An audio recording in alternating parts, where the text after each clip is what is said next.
पंढरपूरच्या राजकारणात आता नव्या पर्वाची सुरुवात झाली असून तीर्थक्षेत्र विकास आघाडीच्या नवनिर्वाचित नगराध्यक्ष डॉक्टर प्रणिता भालके यांनी पंढरपूर नगरपालिकेच्या नगराध्यक्षपदाचा अधिकृत पदभार स्वीकारला आहे। त्यामुळे 14 वर्षांनंतर भालके कुटुंबाकडे पुन्हा एकदा शहराचं नेतृत्व आलंय। नामदेव पायरी इथं विठुरायाच्या चरणी नतमस्तक होऊन आणि स्वर्गीय आमदार भारत नानांच्या आठवणींना उजाळा देत प्रणिता भालके आज पंढरपूर नगरपालिकेत दाखल झाल्या। निवडणुकीत मिळवलेल्या यशानंतर आज पदग्रहण सोहळा पार पडला। यावेळी सर्व नवनिर्वाचित नगरसेवकांनीही आपले पद स्वीकारले। पंढरपूर नगरपालिकेचे मुख्याधिकारी महेश रोखडे यांनी नूतन नगर अध्यक्षांचा पुष्पगुच्छ देऊन स्वागत केले।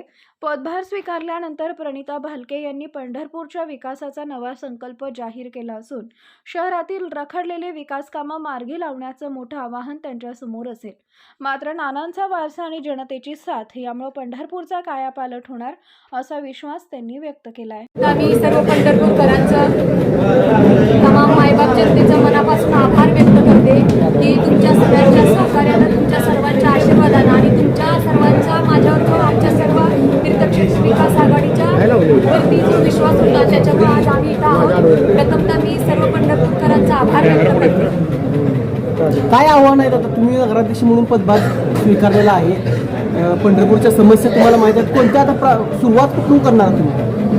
ज्याप्रमाणे आम्ही आमचा अजेंडा जाहीर केला होता त्याप्रमाणे धूळमुक्त पंढरपूर, खड्डेमुक्त पंढरपूर तसंच स्वच्छतेच्या बाबतीत आम्ही हे प्रथम जे मुद्दे आम्ही प्रचारात घेतले होते त्या मुद्द्यावर भर देऊन शहराच्या सर्वांगीण विकासाच्या दृष्टिकोनातून धुळीच्या बाबतीत असू द्या, रस्त्यावरील खड्ड्याच्या बाबतीत असू द्या, तसंच स्वच्छतेच्या बाबतीत असू द्या आणि सर्व समस्या सोडवण्याच्या आम्ही सध्या सुरुवात केलेली आहे ऑलरेडी। तुमच्या आघाडीचे नगरसेवकांची संख्या कमी आहे, काय चॅलेंज वाटतं का, काय आव्हान वाटतं का काम करताना? नाही, मला आव्हान वगैरे काही वाटत नाही, कारण मी माझ्या विजयाच्या त्याच दिवशी सांगितलेलं आहे की माझे तर माझ्या आहेत, समोरून आलेली सुद्धा आपलेच आहेत। सर्वांना सामावून घेऊन शहराच्या विकासासाठी, इथल्या लोकांच्या सर्वांगीण विकासासाठी आम्ही काम करणार आहोत। कुठलाही गट तट पक्षपाती बाजूला ठेवून लोकांच्या समस्या ज्या आहेत त्या सोडवण्याच्या प्रयत्नातून आपल्या शहराच्या, आपल्या तालुक्याच्या सर्वांगीण विकासाच्या दृष्टिकोनातून काम करत असताना माझ्याकडून कोणाच्याही बाबतीत कसलाही दुजाभाव होणार नाही। प्रत्येक नागरिकापर्यंत पोहोचून, सर्वसामान्य जनतेपर्यंत पोहोचून त्यांच्या ज्या समस्या आहेत, त्या ज्या अडीअडचणी आहेत त्या सोडवण्याच्या प्रयत्नात मी करत असताना माझ्यासोबत सर्वच्या सर्व छत्तीसजण असतील।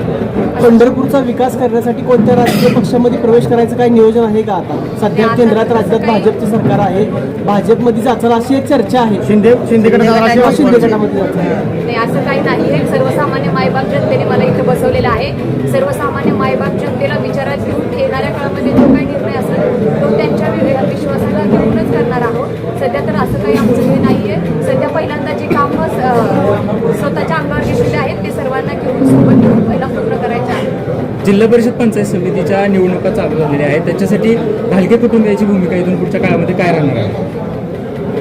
सगळ्यांना समावेशक असं घेऊन, सर्वांना सोबत घेऊनच इथून पुढच्या काळात जिल्हा परिषद असू द्या, पंचायत समिती असू द्या, तालुक्याच्या जिल्ह्याच्या सर्वांगीण विकासाच्या दृष्टिकोनातून भालके निर्णय। नगरपालिकेच्या निवडणुकीतून अभिजित पाटील, तुम्ही म्हणत होता अभिजित पाटील आमच्या सोबत आहेत, त्यांचा आशीर्वाद आमच्या सोबत आहे, पण अभिनंदन। ताज्या घडामोडी जाणून घेण्यासाठी शिवशाही न्यूज यूट्यूब चॅनलला सबस्क्राईब करा। आपण हा व्हिडिओ फेसबुकवर पाहत असाल तर फेसबुक पेज फॉलो करा आणि शिवशाही न्यूज.com या आपल्या वेबसाईटलाही भेट द्या।